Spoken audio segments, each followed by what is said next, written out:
Hello and welcome to Kiga. My name is Camila, and this podcast has everything to do with life force, energy, and the art of embodying the yogic path.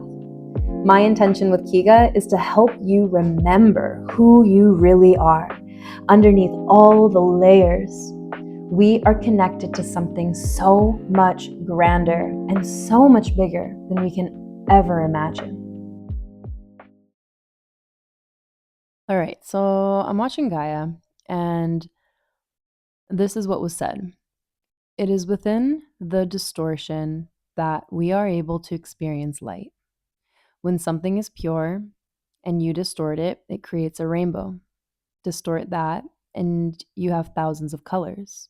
And if you distort those colors, you get black. So, just as we have much distortion and much darkness, it's also a reason for light to have more experience. The light is only one thing, it can't see everything, but cannot experience anything without the darkness. All right, so if you're still with me, I'm going to try to break this down for you to understand. Distortion just means splitting or bending, because if you were to imagine pure white light is simple and whole. But when it passes through something like a prism or water, it will split into a rainbow. So when light bends or breaks apart, aka distortion, the white light turns into rainbow colors. The colors mix and layer, which then make thousands of shades. And when all the colors and shades collapse together, it creates darkness, black. So distortion creates variety. Now, I kept going down a little bit of a rabbit hole. So when you hear yin and yang, the classic symbol, right? The white, the black dot within the white, and the white dot within the black. We often misconstrued that these are opposites. You know, humans naturally go towards, me versus you, or right versus wrong, or safe versus unsafe, success versus failure. And sometimes people look at yin and yang that way too, right? Like the good and the bad, this or that, black or white. But they're not two separate things. They are two things that cannot live without the other. One would not exist without the other. And this is why it's all one. Yin and yang are always oscillating between one another. Just as there's always going to be nighttime, there's always going to be daytime. That will never change. And one isn't better than the other. They just are. But we tend to label things or put our own feelings and perception towards things as, one being better than the other. Maybe one of them is more your favorite than the other.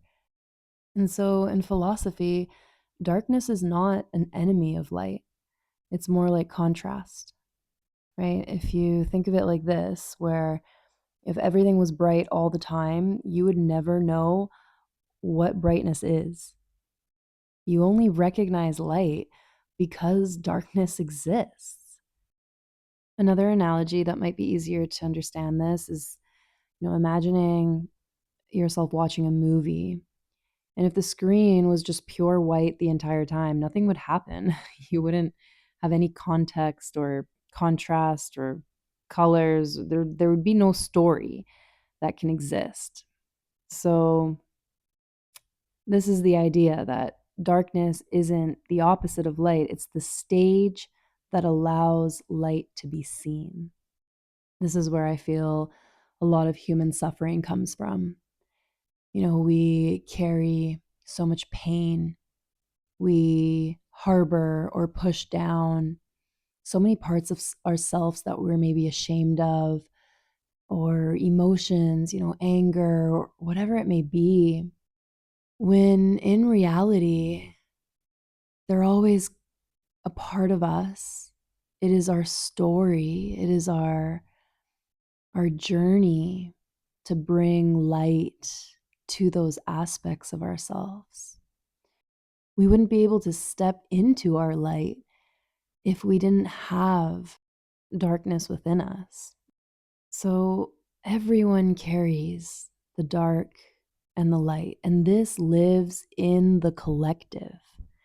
Dark and light live in the collective field. And, my belief is that there's one source, whether you want to call it God, consciousness, light, universe, whatever word or label you want to put to this, you can refer to it in a physics point of view too. Like, white light contains every color.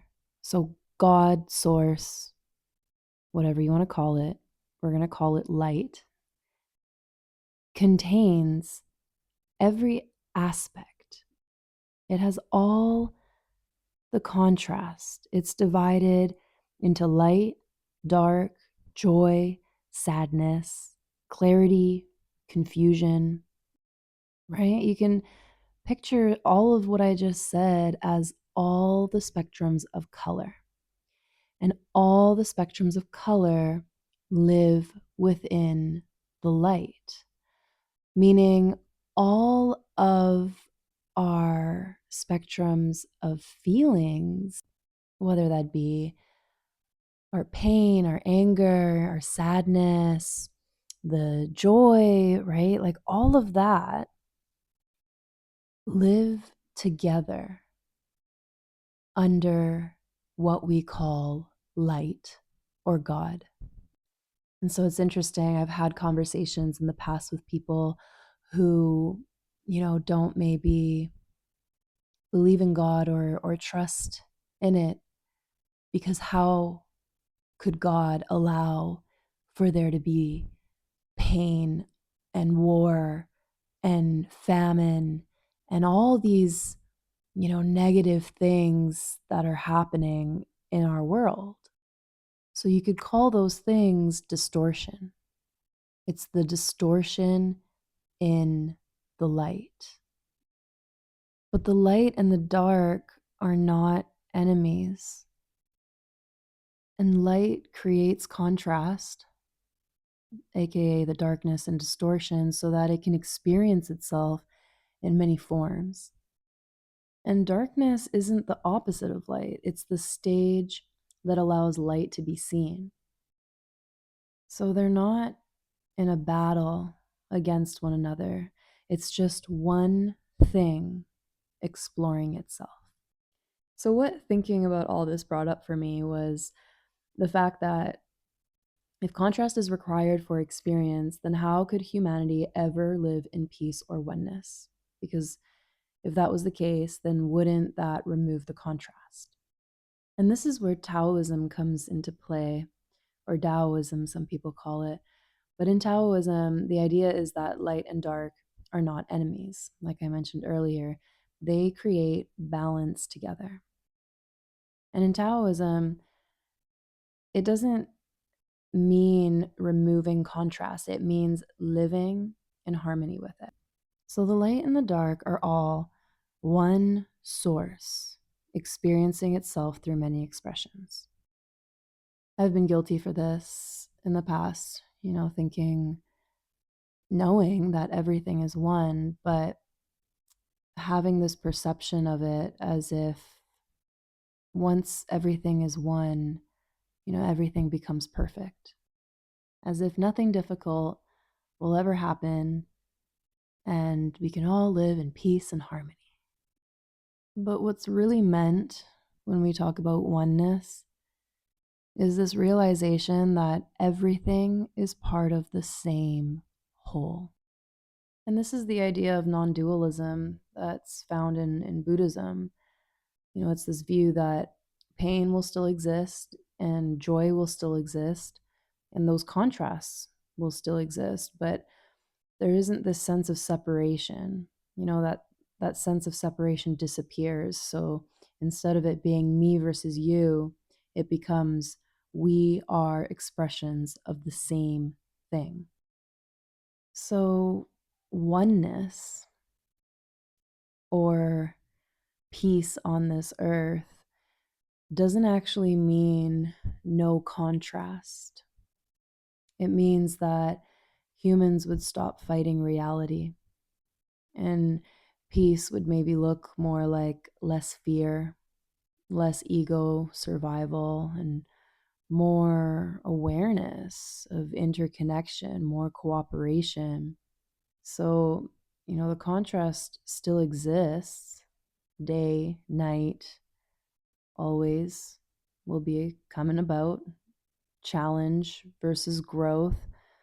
And as we come to an understanding of all of this, then our suffering and our resistance to all of it would start to kind of release and soften.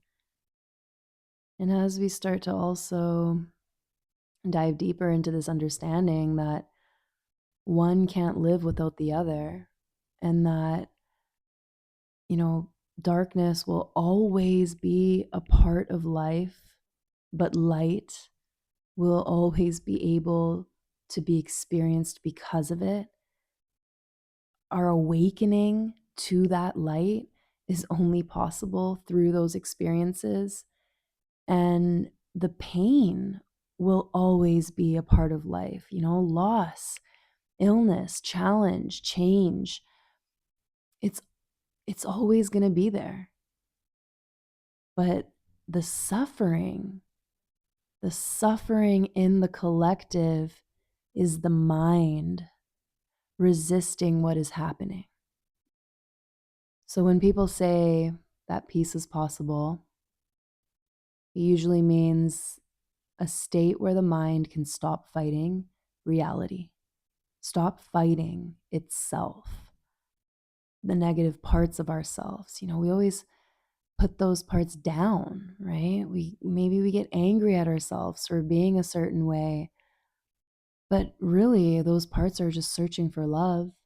Those parts are just searching for the light. We can just shine light on those parts and they won't feel so hard, so spiky, so heavy, scary.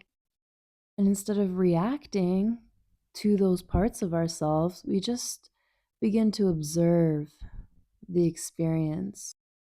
And how do we observe and how do we get to that place? Well, breath work, meditation, somatic awareness, like these are all the exact tools that so many traditions have used in helping to calm the nervous system, to increase our awareness, especially our awareness of sensations, and as we create space between our response, right? When we reduce our automatic reaction to things, then this contrast, it doesn't get removed from our lives, but it changes the way that we experience it. So basically, the more that we accept contrast, the light and the dark, the more peaceful that life becomes. Not because the darkness disappears, but because we just stop fighting it. And once again, I'll just re-say this again, the light and the darkness are not enemies. They are part of the same whole. The darkness comes from the light, all part of the same spectrum.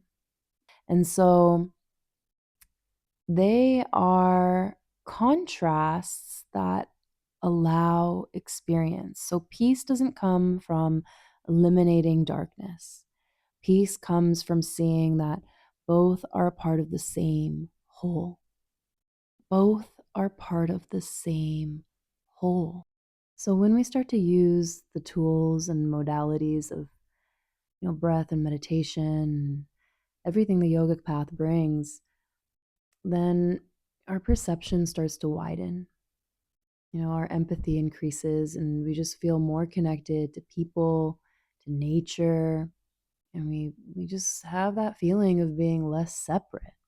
And this is why people often only feel oneness or unity during deep meditation or during breath work or doing psychedelic experiences. It's not that reality changed, it's just that our nervous system state changed. The most highly awakened humans still experience contrast. Day and night still exist. Joy and sadness still exist, but the key difference is how they interpret it. So instead of thinking that, something is wrong, it becomes this is part of the experience of life. Instead of attaching ourselves to I am anxious or I am angry, it's changed to this emotion is being felt in my body right now without attaching to it. It's funny, like now that I think of it, we're not meant to attach to the emotion. It's kind of ironic. It's like we feel separate from everything outside of us, yet we feel like we are the mind, we are our emotions. It's so backwards. It's like, okay, well, if we actually gained control of our nervous system, gained control of our mind, then we would actually feel more separate from the things that actually aren't us and more connected to the things that we actually are, which is nature.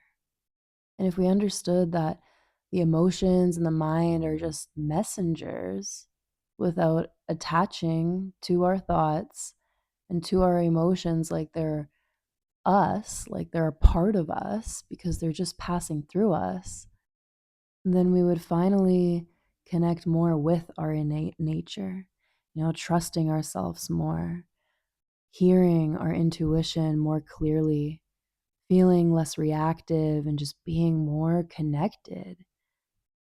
I think this is why spiritual traditions just eventually end up pointing back to the same thing, which is breath and awareness, because breath is the one system that we can consciously control that influences the entire nervous system. And this is why I'm so passionate about breath, because breath is life. Breath is everything. It's literally the key. This is Kiga. It's the key to your energetic body. It's the key to your nervous system. It's the key to stop being controlled by the contrast of life. It's the key that helps us break through and find our own peace. It's the key that it's it's just literally the key to everything.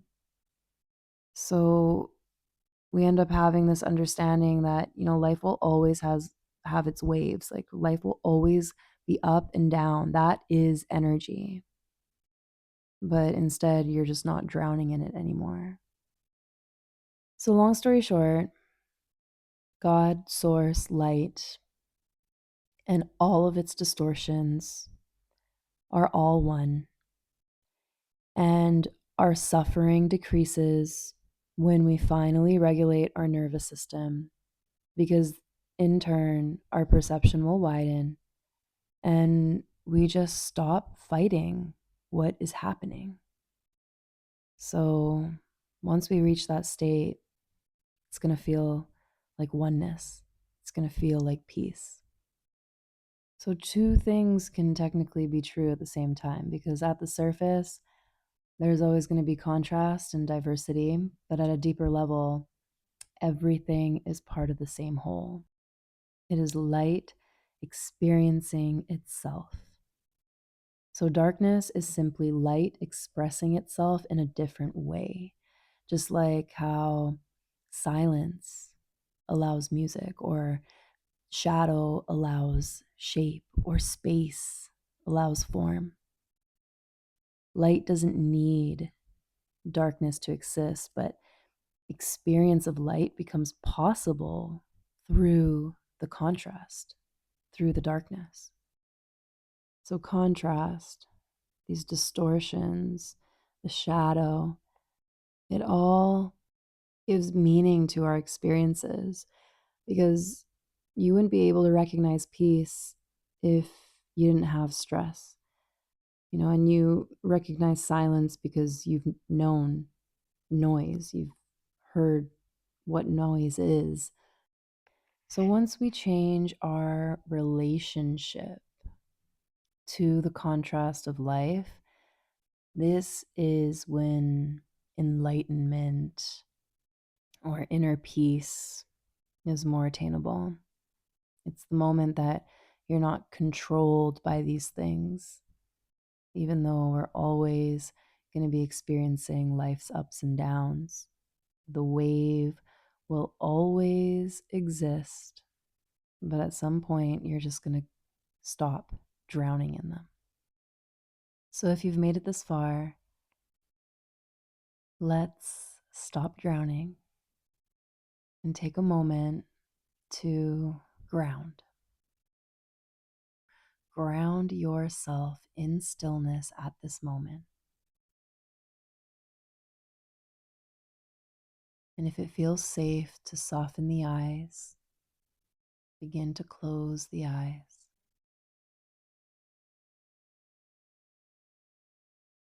Feel and sense the weight of your body. Just notice all points of connection between you and whatever is beneath you.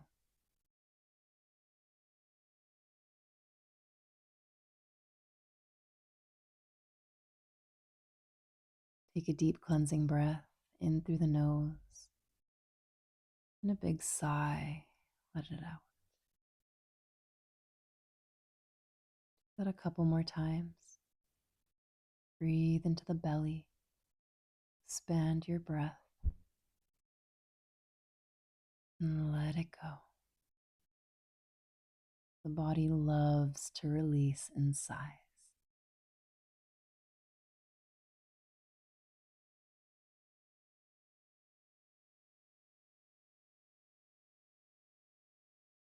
In,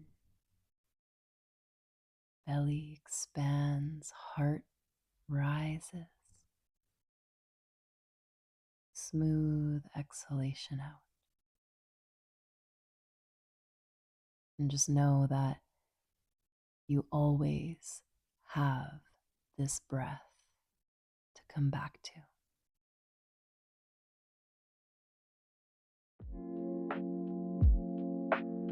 If you enjoyed this episode, please share the love and subscribe. Don't forget to come back for more.